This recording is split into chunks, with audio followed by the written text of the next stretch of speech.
ನಮಸ್ತೆ ಫ್ರೆಂಡ್ಸ್, ಎಲ್ಲರಿಗೂ ಕೋಸ್ಟಲ್ ಟ್ರೇಡರ್ಗೆ ಸ್ವಾಗತ. ಈಗ ಲಾಸ್ಟ್ ವಿಡಿಯೋ ಯಾರೆಲ್ಲ ನೋಡಿಲ್ವೋ ನೋಡ್ಕೊಂಬನ್ನಿ. ದಾರಿ ತಪ್ಪಿದ ಮಕ್ಕಳು ನಾವು.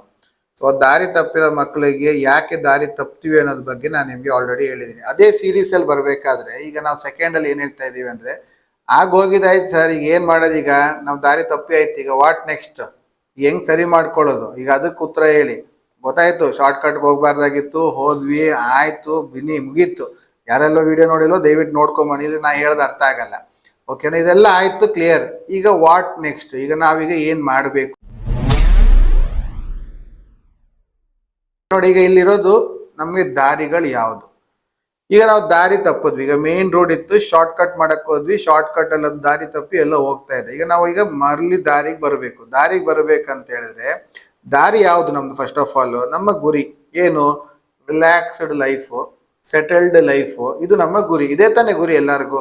ಒಂದು ಒಳ್ಳೆ ಮನೆ ಕಟ್ಟಬೇಕು ಸರ್, ಸೂಪರ್ ಆಗಿರೋ ಮನೆ ಕಟ್ಟಬೇಕು, ಒಂದು ಒಳ್ಳೆ ಗಾಡಿ ಇಟ್ಕೊಬೇಕು, ಮಕ್ಳಿಗೆ ಒಳ್ಳೆ ಎಜುಕೇಶನ್ ಕೊಡಬೇಕು, ರಿಟೈರ್ಡ್ ಲೈಫ್ ಅನ್ನು ಎಂಜಾಯ್ ಮಾಡಬೇಕು, ಊರ್ ತಿರುಗಬೇಕು. ಇದು ಬಿಟ್ಟು ಬೇರೆ ಏನಿದೆ? ಎಲ್ಲ ಗಿರ್ಗಟ್ಲಾರಿ ಅಲ್ಲೇ ಹೊಡಿತಾರೆ ಅಲ್ವಾ? ಅದಕ್ಕೆ ಕೆಲವ್ರದ್ದೊಂದು ಪ್ರೈಸ್ ಟ್ಯಾಗ್ ಇರುತ್ತೆ. ಕೆಲವರಿಗೆ 1 ಕೋಟಿ, ಕೆಲವರಿಗೆ 5 ಕೋಟಿ, ಕೆಲವರಿಗೆ 10 ಕೋಟಿ. ಕರೆಕ್ಟ್ ಅಲ್ವಾ? ಈ ರೋಡ್ ಅನ್ನ ಬಿಟ್ಟು ಈಗ ನಾವು ಶಾರ್ಟ್ ಕಟ್ ಹೋದ್ವಿ, ಬೇಗ ಬಂದು ತಲುಪೋದ ರೋಡ್ಗೆ ಅಂತ. ಅದು ತಪ್ಪಿಗೆ ಎಲ್ಲ ಗುಂಡಿಲ್ ಸಿಗಾಕೊಂಡ್ಬಿಟ್ಟಿದೀವಿ. ಕರೆಕ್ಟಾ? ಈಗ ವಾಟ್ ನೆಕ್ಸ್ಟ್ ಅಂದ್ರೆ ನಮ್ಗೆ ಇರೋದು ಈಗ 3 ದಾರಿ. ಏನದು? ಒಂದು, ಮರಳಿಗೂಡಿಗೆ ರಿಟರ್ನ್ ಬರೋದು.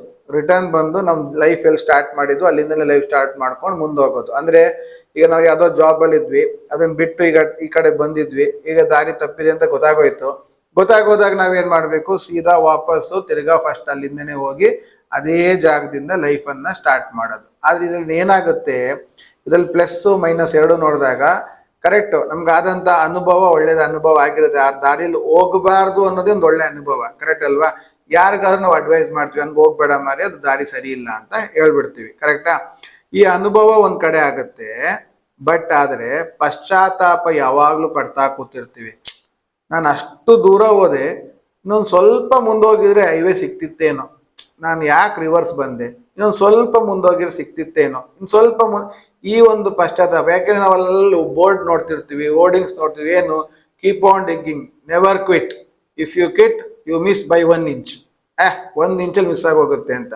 ಇದನ್ನ ಕೇಳಿ ನಾವು ಡಿಗ್ ಮಾಡ್ತಾ ಈ ಮೋಟಿವೇಶನ್ ತಗೊಂಡು ಡಿಗ್ ಮಾಡ್ತಾ ಇನ್ನು ಸ್ವಲ್ಪ ಹೋಗ್ಬೋದಾಗಿತ್ತೇನೋ, ನಾನು ವಾಪಸ್ ಬರಬಾರ್ದಾಗಿತ್ತೇನೋ ಅನ್ನೋ ಒಂದು ಪಶ್ಚಾತ್ತಾಪ ಕೊರಗು ಒಂದ್ ಕಡೆ. ಎರಡನೇದು, ನಾವು ಬರ್ತಿದ್ದಂಗೆ ನಮ್ಮನ್ನ, ಹೌದಪ್ಪ ನೀನ್ ದಾರಿ ತಪ್ಪಿ ಬಂದಿದ್ಯಾ, ಆಕ್ಚುಲಿ ನೀನ್ ಇಷ್ಟೊತ್ತಿಗೆ ಇಲ್ಲಿ ಇದ್ದಿದ್ರೆ ಚೆನ್ನಾಗಿರ್ತಿದ್ದೆ, ಸರಿ ಬಾ ನಿಂಗೆ ಏಕ್ದಮ್ ಆ ಶೀಟ್ ಕೊಡ್ತೀವಿ ಅಂತ ಸೀಟ್ ಕೊಡಲ್ಲ. ತಿರ್ಗಾ ಫಸ್ಟ್ ಇಂದ ಕ್ಲರ್ಕ್ ಪೋಸ್ಟು, ಸೂಪರ್ವೈಸರ್ ಪೋಸ್ಟು, ಇಲ್ಲೇ ಹಂತವಾಗಿ ಮೇಲ್ ಬರಬೇಕು. ಕರೆಕ್ಟ್ ಅಲ್ವಾ? ಈ ಹಂತವಾಗಿ ಮೇಲ್ ಬರೋದ್ರೊಳಗೆ ನಮ್ಗೆ ತಿರ್ಗಾ ಸಾಕಾಗತ್ತೆ. ಒಂದು. ಎರಡನೇದು, ಅಲ್ಲಿದ್ದವ್ರನ್ನೆಲ್ಲ ನೋಡ್ಕೊಂಡು ಹೊಟ್ಟೆ ಹೊರ್ಕೊಳ್ತೀವಿ. ಅವನನ್ನ ಒಟ್ಟಿಗೆ ಇದ್ದ ಕಣೋ, ಅವ್ನು ನನ್ನ ಜೂನಿಯರ್ ಆಗಿದ್ದ, ಈಗ ಅವನು ನನಗೆ ಸೀನಿಯರ್ ಮ್ಯಾನೇಜರು, ನಾನು ಇಲ್ಲಿ ಹಿಂಗಾಗಿದ್ದೀನಿ, ಬೇಕಿತ್ತ ನನಗಿದ್ದು ಅನ್ನೋ ಅವ್ನ ಕೊರಗು. ಇದರಿಂದ ಏನಾಗುತ್ತೆ? ಲೈಫ್ ಒಂಥರ ಡಿಪ್ರೆಸ್ಡ್ ಹೋದಂಗೆ ಆಗುತ್ತೆ. ಇದು ಒಂದು ದಾರಿ. ಎರಡನೇ ದಾರಿ, ಆದಂಗಾಯ್ತು, ಇಷ್ಟು ದರ ಬಂದೆ, ಇನ್ನೂ ಮುಂದೋಗೋಣ, ಏನಾಗುತ್ತೆ ನೋಡೇ ಬಿಡೋಣ. ಈಗ ಏನಾಗ್ಬೇಕು? ಈ ದಾರಿಗೆ ನಾನು ಪ್ರಿಪೇರ್ಡ್ ಆಗಿರ್ಬೇಕು. ಓಕೆ, ಈ ದಾರಿಗೆ ಇದು ಸೆಟ್ ಆಗಲ್ಲ, ಇದಕ್ಕೆ ಏನ್ ಸೆಟ್ ಆಗುತ್ತೆ ಅದನ್ನ ನಾನು ಅಡಾಪ್ಟ್ ಮಾಡ್ಕೊಳ್ತೀನಿ. ಈಗ ಈ ದಾರಿಲಿ ಬರ್ಬೇಕಂದ್ರೆ ನಾವ್ ಇದರಲ್ಲಿ ಬೆನ್ಸ್ ಕಾರಲ್ಲಿ ಬರಕ್ ಆಗಲ್ಲ, ಈ ಶಾರ್ಟ್ ಕಟ್ ಅಲ್ಲಿ ಬೆನ್ಸಲ್ಲಿ ಬರಕ್ ಆಗಲ್ಲ. So what next? ನಡ್ಕೊಂಡು ಹೋಗ್ಬೇಕು, ಸ್ಪೀಡಲ್ಲಿ ಹೋಗ್ಬೋದು, ಅಡ್ಡದಾರಿ ಇಟ್ಕೊಂಡು ಅಡ್ಡ ಗುಡ್ಡೆ ಹತ್ಕೊಂಡು ಹೋಗ್ಬೇಕು. ಹಂಗಾರೆ ಅದಕ್ಕೆ ಟ್ರೆಕ್ಕಿಂಗ್ ಮಾಡ್ಬೇಕಾ? ಅದಕ್ಕೆ ಬೇಕಾಗಿ ಪ್ರಿಪ್ರೇಷನ್ ಮಾಡ್ಕೊಳ್ಳೋಣ. ಏನ್ ಮಾಡ್ಬೇಕು ಅದನ್ನ ರೆಡಿ ಮಾಡ್ಕೊಳ್ಳೋಣ, ಅದಕ್ಕೆ ಹೋಗೋಣ. ಇದು ಒಂದು. ಇಲ್ಲ ಅದಕ್ಕೇನಾದ್ರು ಚೇಂಜಸ್ ಮಾಡ್ಬೇಕಾ? ಚೇಂಜಸ್ ಮಾಡ್ಕೊಂಡು ಮುಂದೆ ಹೋಗೋಣ. ಕಲಿಬೇಕಾ? ಕಲಿಯೋಣ. ಇಲ್ಲಿಗೆ ಏನಾರು ಒಂದು ಮಾಡ್ಬೇಕಾ? ಮಾಡೋಣ. ಈ ರೀತಿ ಒಂದು ಆಲೋಚನೆ ಮಾಡಿ ಅದಕ್ಕೆ ಆ ಒಂದು ಸಿಚುವೇಶನ್ಗೆ ಬೇಕಾಗುವ ಹಾಗೆ ನಮ್ಮನ್ನ ಬದಲಾಯಿಸ್ಕೊಂಡು ನಾವು ಆ ಸಿಚುವೇಶನ್ ಅಲ್ಲಿ ಮುಂದೆ ಹೋಗೋದು. ಇದು ಎರಡನೇ ದಾರಿ. ಕರೆಕ್ಟ್ ಅಲ್ವಾ? ನೀವು ಯೋಚನೆ ಮಾಡಿ, ಹಿಂದೆ ಹೋಗ್ಬೇಕು ಇಲ್ಲ ಮುಂದೆ ಹೋಗ್ಬೇಕು. ಮುಂದೆ ಇದ್ದಂಗೆ ಹೋಗ್ತಾ ಇದ್ರೆ ತಿರ್ಗಿ ಅದೇ ಎಡವಟ್ಟು ಆಗ್ತಾ ಇರುತ್ತೆ. ಸೊ ಮುಂದೆ ನಾವು ಸಕ್ಸಸ್ ಕಡೆ ಹೋಗ್ಬೇಕಂದ್ರೆ ನಾವು ಅದಕ್ಕೆ ಬೇಕಾಗೋ ಪ್ರಿಪ್ರೇಷನ್. ಈಗ ಉದಾಹರಣೆಗೆ ನಾವು ಕಾಡಲ್ಲೆಲ್ಲ ಮಿಸ್ ಆಗೋದ್ವಿ ಅಂತ ಇಟ್ಕೊಳ್ಳಿ, ಒಂದು ಎತ್ತರದ ಮರದ ಮೇಲೆ ಹೋಗಿ ಕೂತ್ಕೊಂಡು ನೋಡ್ಬೇಕು ಎಲ್ಲಿ ಸಿಗುತ್ತೆ ರೋಡು, ಯಾವ ರೂಟಲ್ಲಿ ನಾವು ಹೋಗ್ಬೇಕು. ಅಟ್ಲೀಸ್ಟ್ ಒಂದು ಬುದ್ಧಿವಂತಿಕೆ ಮಾಡ್ಬೇಕು. ಇಲ್ಲಿಂದ ನಂಗೆ ಹೋಗ್ಬೇಕಂದ್ರೆ ಹೆಂಗ್ ಹೋಗ್ಬೇಕು, ಇಲ್ಲಿ ಯಾರನ್ನಾರ ಕೇಳಿದ್ರೆ ಗೊತ್ತಾಗುತ್ತಾ, ಏನಾರು ಅದಕ್ಕೊಂದು ಮ್ಯಾಪಿಂಗ್ ಇದೆಯಾ, ಏನಾಗ್ಬೋದು ಅನ್ನೊಂದು ಆಲೋಚನೆಗೆ, ಪ್ರೆಸೆಂಟ್ ಸಿಚುವೇಶನ್ಗೆ ನಮ್ಮನ್ನು ನಾವು ತಗೊಂಡು ಅಲ್ಲಿ ನಾವು ಅದನ್ನ ಇಂಪ್ರೂವೈಸೇಷನ್ ಮಾಡಿ ಮುಂದೆ ಹೋಗುವಂಥದ್ದು. ಇದು ಎರಡನೇ ದಾರಿ. ಮೂರನೇ ದಾರಿ ಎಲ್ಲರಿಗೂ ಆಗಲ್ಲ, ಕೆಲವ್ರು ರೇರ್ ಪರ್ಸನ್ಸ್ಗೆ ಆಗತ್ತೆ. ಏನಂತ ಹೇಳಿದ್ರೆ ಸೀದಾ ಬಂದು ಶಿಫ್ಟ್ ಓವರ್ ಹಿಂಗೆತ್ತಿ ಇನ್ನೊಂದು ಕಡೆ ತಗೊಂಡೋಗಿ ಹಾಕ್ಬಿಡ್ತಾರೆ. ಅಂದ್ರೆ ಅಚಾನಕ್ ಆಗಿ ಲಕ್ ಬೈ ಲಕ್ಕಲ್ಲಾಗಿರುತ್ತೆ. ಏನು ಆ ಲಕ್ಕಲ್ಲಿ ಜನ ಬರ್ತಾರೆ, ಯಾರೋ ಒಂದು ಜನ ಬರ್ತಾರೆ, ಅವ್ರು ಬಂದು ಬಾ ಮಾರ್ಯ ನಿನ್ಗೆ ನಮ್ಮ ಆಫೀಸಲ್ಲಿ ನಿನಗೆ ಮ್ಯಾನೇಜರ್ ಪೋಸ್ಟ್ ಕೊಡ್ತೀನಿ ಅಂತ ಹೇಳಿ ಏಕ್ದಮ್ ಒಂದು ಕರ್ಕೊಂಡು ಹೋಗ್ಬಿಟ್ಟು ನಿನ್ನಲ್ಲಿ ಅನುಭವ ಇದೆ ಹೋಗ ಕೂತ್ಕೋ ಅಂತ ಹೇಳಿ ಏಕ್ದಮ್ ಹೈಯರ್ ಪೊಸಿಷನ್ ಕೊಟ್ಟು, ಇದು ಬೈ ಲಕ್ ಆಗಿರ್ಬೋದು. ಕೆಲವರ ಒಂದು ಏನ್ ಹೇಳ್ತಾರೆ ಅನ್ಪ್ರೆಡಿಕ್ಟಬಲ್ ಆಗಿರುತ್ತೆ. ಕೆಲವರಿಗೆ ಮದುವೆ ಆಗೋ ಹುಡುಗಿ ಅಥವಾ ಹುಡುಗಿ ಹೈ ಲೆವೆಲ್ ಅಲ್ಲಿ ಬಂದು ಟಕ್ ಅಂತ ಅವ್ರ ಲೈಫ್ ಅನ್ನ ಚೇಂಜ್ ಮಾಡ್ಬಿಡ್ತಾರೆ, ಲೈಫ್ ಶಿಫ್ಟ್. ಕರೆಕ್ಟಾ? ಇದು ರೇರ್ ಕೇಸ್, ಆಗಲ್ಲ ನಾ ಹೇಳ್ತಾ ಇಲ್ಲ. ಇದು ಈ ಮೂರು ದಾರಿ ಬಿಟ್ಟು ಬೇರೆ ದಾರಿ ನನಗೆ ಕಾಣ್ತಾ ಇಲ್ಲ. ನಿಮ್ಗೆ ಏನಾದ್ರು ಕಂಡ್ರೆ ಕಮೆಂಟ್ ಮಾಡಿ ತಿಳಿಸಿ, ಓಕೆನಾ?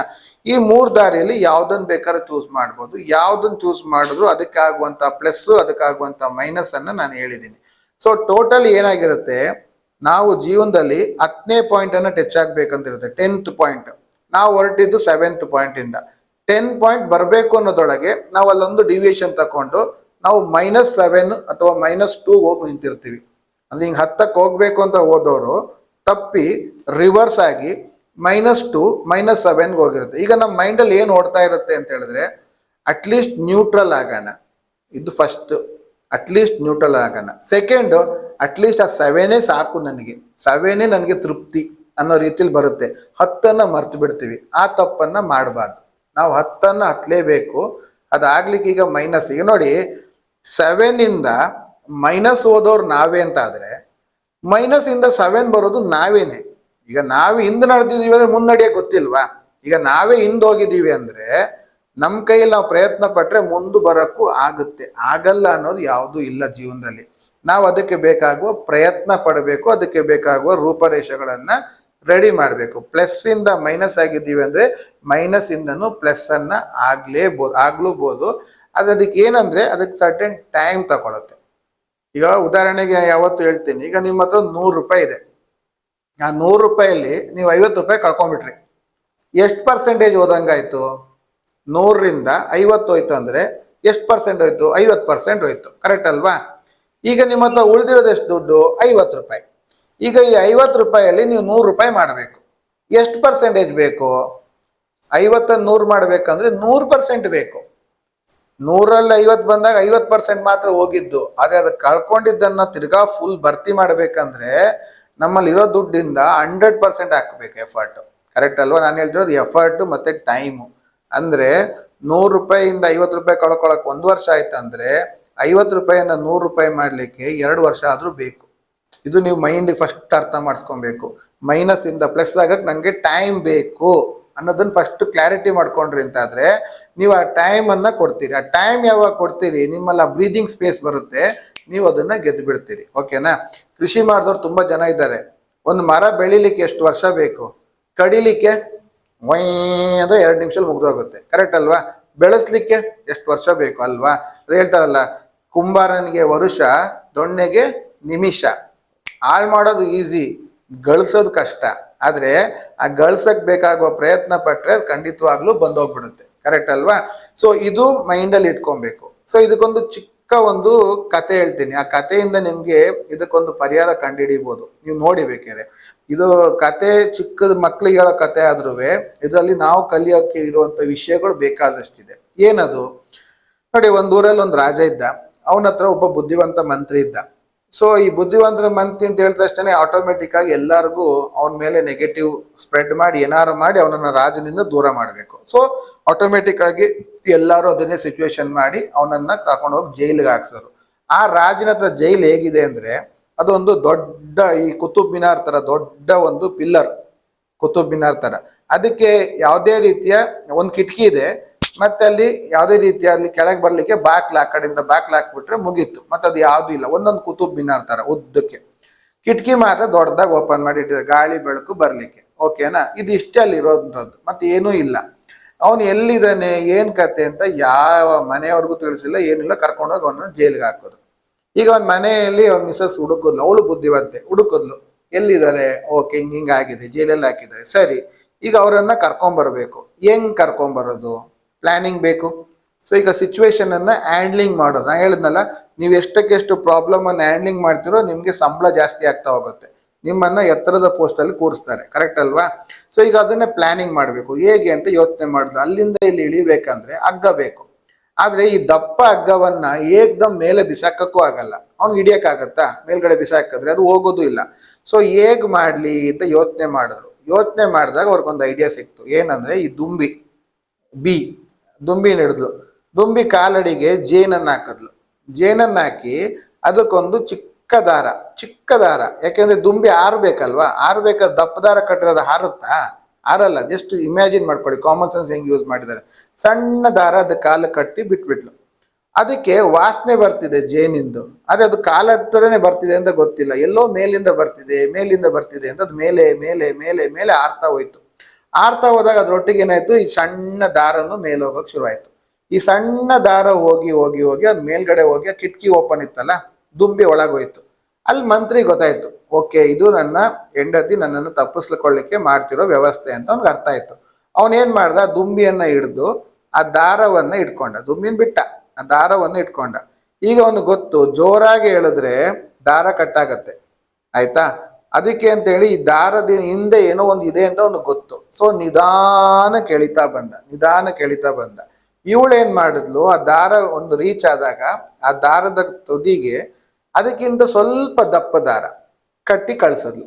ಈಗ ಅವನಿಗೆ ಎಂಡ್ ಬಂದಾಗ ಏನಾಯ್ತು, ಸ್ವಲ್ಪ ದಪ್ಪ ದಾರ ಸಿಕ್ತು, ಅದನ್ನ ಎಳಿಯಕ್ ಶುರು ಮಾಡ್ದ. ಅದರಿಂದ ಇನ್ನೊಂದು ಸ್ವಲ್ಪ ದಪ್ಪ ದಾರ, ಅದರಿಂದ ಇನ್ನೊಂದು ಸ್ವಲ್ಪ ದಪ್ಪ ದಾರ, ಹೀಗೆ ದಪ್ಪ ದಾರದ ಹಿಂದೆ ಸ್ವಲ್ಪ ದಪ್ಪ ಸೇರಿಸಿ ಕೊನೆಗೆ ದೊಡ್ಡ ದಪ್ಪ ದಾರ ಮೇಲೆ ಹೋಯ್ತು.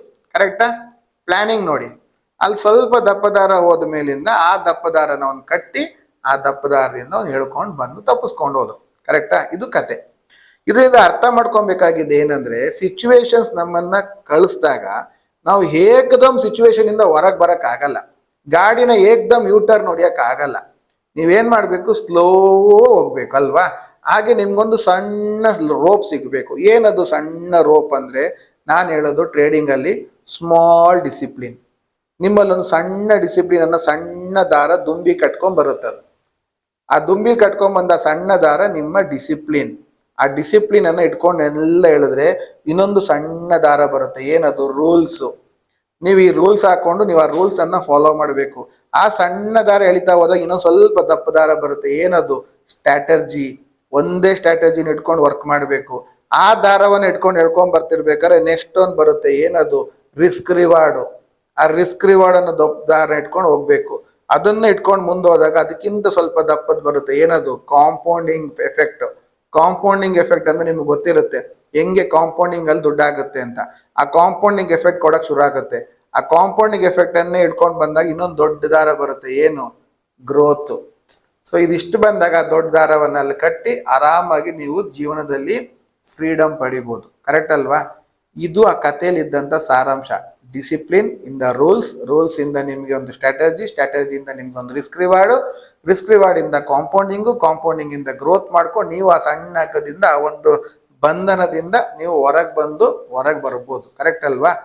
ಅದೇ ಈಗ ಮ್ಯಾಕ್ಸಿಮಮ್ ಜನಗಳ ಮೈಂಡ್ ಅಲ್ಲಿ ಏನಿದೆ ಅಂದ್ರೆ, ನ್ಯೂಟ್ರಲ್ ಮಾಡ್ಕೊಬೇಕು ಆ ಮೈಂಡ್ ಸೆಟ್ ಅನ್ನು ಬಿಟ್ರಾಕಿ. ನಾನು ಇದ್ರಲ್ಲಿ ಗುರಿ ಮುಟ್ತೀನಿ, ನನ್ನ 10 ಪಾಯಿಂಟ್ ಏನಿದೆ ಆ ಗುರಿ ಮುಟ್ತೀನಿ ಅನ್ನೋ ಒಂದು ಫೋಕಸ್ ಇಟ್ಕೊಂಡು ಸ್ಟೆಪ್ ಬೈ ಸ್ಟೆಪ್ ಬಂದ್ರೆ ಯಾಕೆ ಆಗಲ್ಲ ಅಲ್ವಾ? ಒಂದೇ ದಿವಸದಲ್ಲಿ ದೊಡ್ಡ ಅರಮನೆ ಕಟ್ಟಕ್ ಆಗಲ್ಲ, ಆದ್ರೆ ಒಂದೊಂದೇ ಇಟ್ಟಿಗೆ ಇಟ್ಕೊಂಡ್ ಬಂದ್ರೆ ದೊಡ್ಡ ಅರಮನೆ ಕಟ್ಟಬಹುದು ಅಲ್ವಾ? ಒಂದೊಂದೇ ಇಟ್ಟಿಗೆ ಇಡಿ, ನಿಧಾನಕ್ಕೆ ಹೆಜ್ಜೆ ಮೇಲೆ ಹೆಜ್ಜೆ ಇಡಿ, ಖಂಡಿತವಾಗ್ಲೂ ಬದಲಾವಣೆ ಆಗ್ಬೋದು. ಏನು ಇದಕ್ಕೆ ಬೇಕಾಗಿರೋ ವಿಷಯವನ್ನ ನೀವು ಕಲಿಬೇಕಷ್ಟೆ. ಕಲ್ತು ಮಾಡಿದ್ರೆ ಎಂಥ ವಿದ್ಯೆಯು ತೃಣಕ್ಕೆ ಸಮಾನ. ಕಲಿದೆ ಮಾಡಿದ್ರೆ ಎಲ್ಲವೂ ಕಡ್ಲೆಗಳೇ, ಅದು ಕಬ್ಬಿಣದ ಕಡ್ಲೆ. ಕರೆಕ್ಟ್ ಅಲ್ವಾ? ಇದನ್ನ ತಿಳ್ಕೊಳ್ಳಿ, ಇದು ಪ್ರಕಾರವಾಗಿ ವರ್ಕ್ ಮಾಡಿ. ಈ ವಿಡಿಯೋ ನಿಮ್ಗೆ ಏನ್ ಅನಿಸ್ತು ಅಂತ ನಿಮ್ಮ ಅನಿಸಿಕೆ ಹೇಳಿ. ನೆಕ್ಸ್ಟ್ ನಿಮ್ಮ ಮೈಂಡಲ್ಲಿ ಒಂದು ಪ್ಯಾಟ್ರನ್ ಇದೆ, ಆಯ್ತಾ? ಆ ಪ್ಯಾಟ್ರನ್ ಅನ್ನ ಹೇಗೆ ಬ್ರೇಕ್ ಮಾಡಬೇಕು, ಆ ಪ್ಯಾಟ್ರನ್ ಬ್ರೇಕ್ ಮಾಡೋದ್ರಿಂದಾಗಿ ನಿಮ್ಮ ಲೈಫಲ್ಲಿ ಹೇಗೆ ಬದಲಾವಣೆಗಳು ಬರುತ್ತೆ, ಆ ಪ್ಯಾಟ್ರನ್ ನಮ್ಮನ್ನು ಈ ರೀತಿ ಹಿಂದೆ ತಳ್ತಿದೆ ಅನ್ನೋದನ್ನ ನೆಕ್ಸ್ಟ್ ವಿಡಿಯೋದಲ್ಲಿ ನಿಮ್ಗೆ ತಿಳಿಸ್ತೀನಿ. ಈ ಸೀರೀಸ್ ಅನ್ನ ಮಿಸ್ ಮಾಡಬೇಡಿ. ನಾಲೆಜ್ಫುಲ್ ಸೀರೀಸ್ ಆಗಿ ಕೊಡ್ತಾ ಇದ್ದೀನಿ, ಸೈಕಾಲಜಿಕಲ್ ಸೀರೀಸ್ ಆಗಿ ಕೊಡ್ತಾ ಇದ್ದೀನಿ. ನಿಮ್ಗೆ ನಿಜವಾಗ್ಲೂ ಖುಷಿಯಾಗಿದ್ರೆ ಒಂದು ಲೈಕ್ ಬಟನ್ ಕೊಡಿ, ಸಬ್ಸ್ಕ್ರೈಬ್ ಮಾಡಿ, ಫ್ರೆಂಡ್ಸ್ ಒಟ್ಟಿಗೆ ಶೇರ್ ಮಾಡಿ. ಎಲ್ಲರಿಗೂ ಧನ್ಯವಾದಗಳು.